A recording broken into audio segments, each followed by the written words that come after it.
Reality shows have been popular for over 2 decades now. When the cameras are rolling and the actors are putting forth their very best, looking their very best, acting their very best, because the cameras are on them. When the actors are also producers of those reality shows, then they have even more control over the final edits, the final cuts, what makes it into the final episode. Our Heavenly Father gives us this amazing book that is chock full of people's reality shows. Our Heavenly Father is the producer. He does the final cuts, the final edits in these episodes. Today, we're going to look at a pilot episode. It's a very, very short episode, and it is Lot's wife. What would be the name of this reality show? The Strong Woman. What is this reality show about? Well, you'll have to stay tuned.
Welcome, friend. I am so glad that you are here.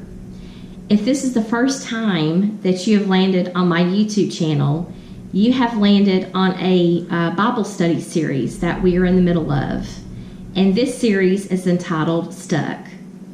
Today we're going to be looking at a tactic that the enemy uses to keep us not getting the most out of our lives.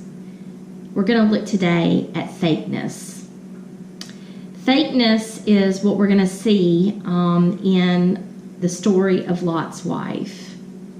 This is her reality show that is found in the book of Genesis chapter 19. Now, the reality shows that are in the Bible, God is the producer. And so God does the final edits, the final cuts of what is going to help us, the viewer, in our lives. That means that our Heavenly Father is going to show us the good, the bad, and the ugly. And He is going to be very real with us. He is going to be very authentic with us. He is going to give us the tools that we need in order to live a life that is full of joy and a life that is full of peace. And the enemy will use fakeness to make us think that this is a good life. And we're going to look today at how this reality show in Genesis chapter 19 with the story of Lot's wife, how this fakeness, we're going to look at truths of fakeness. And how we're going to look at the truths of fakeness is I'm going to present to you 2 scenes in this chapter 19 of Lot's wife. Now, we're not given her name. We're just given that she is Lot's wife. And we're going to look at the 2 scenes found in Genesis chapter 19. And then I'm going to show you what her reality TV show would be like, and we're going to contrast the difference between those two. So let's take a look at the first scene. Okay, so this reality show, like I said, this is a very short, it's like a pilot episode. We're not given a lot about Lot's wife, but we are given a lot to learn about how to, live lives that are authentic and genuine. So we're going to take a look at verses 2 through 3. Now, this scene is Lot in the Bible is preparing this meal for 2 heavenly visitors, 2 angels that are visiting his house. And he is preparing this very lavish meal. He is being a very gracious host, rolling out the red carpet. And when you're reading the scene in these verses, you're thinking, where's Lot's wife? Where is she? And when you look back at Genesis chapter 18, we have the same kind of scene going on, but it's with different people. And the people are Lot's aunt and uncle, his Aunt Sarah and his Uncle Abraham. And there's the same scene going on. They have heavenly visitors coming, angels, and they are being very gracious hosts for these angels. You know, Abraham's was like telling Sarah, I want to do the very best for them, cook the very best meal. Abraham goes out and gets the very best. They roll out this beautiful spread. Abraham and Sarah are in this together. And then you look at this scene and it's just Lot. And so what would Lot's wife's reality TV show be like? Well, this is a religious scene. So people like to use religion in their favor, right? When it makes them look good. It makes me think of a devotional I did earlier, and it was entitled Deception.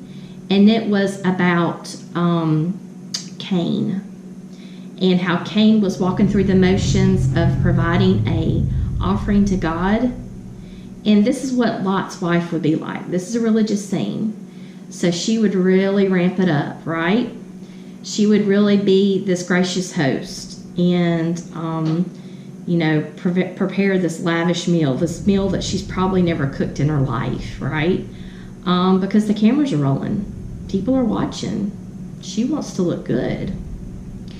And so, she's putting forth her very best effort.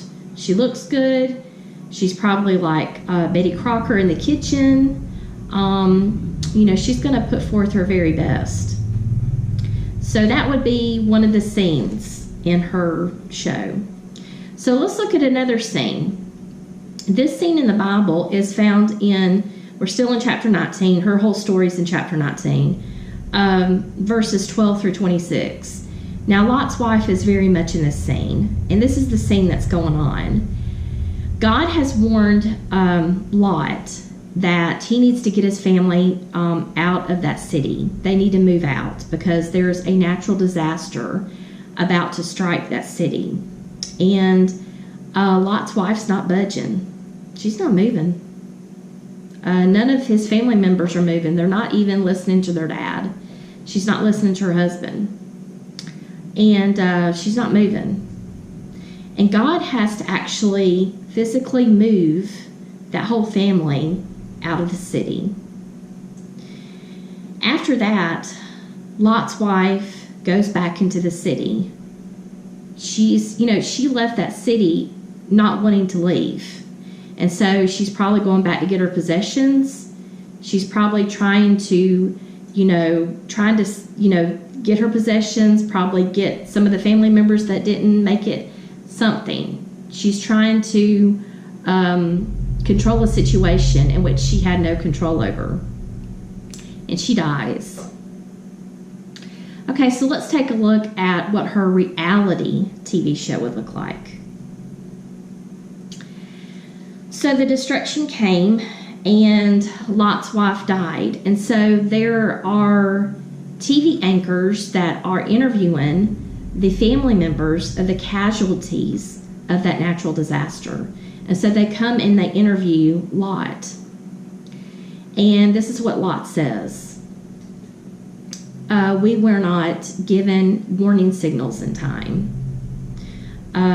The weather alert system did not warn us in time, and my wife did not make it out in time, and she died. He would be shifting the blame all to somebody else. He would not reveal the true character of his wife because the cameras are rolling. People are watching. So those two scenes of Genesis chapter 19, we can really compare and contrast between what really happens in Lot's wife and then what would be on a television show, reality television show today. And so looking at that, we're going to look at two truths about fakeness. Two truths about fakeness. The first truth about fakeness is that it perpetuates a lie. It perpetuates a lie that an easy life exists, right? I mean, what's the easy life? If you have all of the fame and the fortune, then you're not going to have any troubles. You're going to be able to live your life worry-free. And that doesn't exist. That's a lie that the enemy perpetuates, and it doesn't exist. An easy life existed before the fall, before sin entered the world. That was an easy life. An easy life will exist after we die and we are in heaven with our Heavenly Father. That will be an easy life. But what we're living now, as long as we are living with sin in the world, we will not be experiencing an easy life. And so when people perceive themselves to be like, have no worries, have no cares, all of this, they're just perpetuating the lie the enemy wants them to perpetuate. The second truth about fakeness is that it is a time waster. When we get to the end of our lives, we want to look back and say, you know what? We made the best use of our time. We were authentic. When you're authentic, you're able to help others.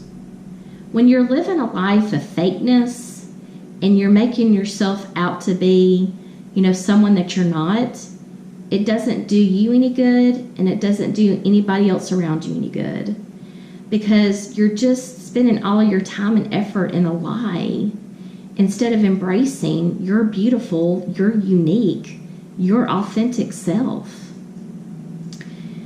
When the other thing about devoting all of your time in being fake is that you are not spending time in building up your authentic self. So you're not using this time to really dive deep and, cleaving to our Heavenly Father, because the curveballs of life are going to happen. They're going to happen in your life. Everybody goes through those hard times, those shocking times, those unexpected times. And to be able to get through that, the only way you can get through that is cleaving to our Heavenly Father. And so we can see this in these two scenes with Lot's wife. She was undergoing a major curveball in that second scene, right? I mean, she had something that was happening in her life that she had no control over. And she lost her house. She was losing everything. And she goes back. She disobeys God. She goes back to try to take control of the situation. And she couldn't. She couldn't. And in that first scene where she's not even present, it makes all the difference in the world. When you are present in those times with God, it helps get through those curveballs of life. And that's what she was experiencing. That was what she was experiencing. And when we are living our lives, let's remember that the cameras are always rolling. We are living our reality shows every second of every day. And our Heavenly Father is the audience. That is my spiritual food for you to munch on the rest of the week.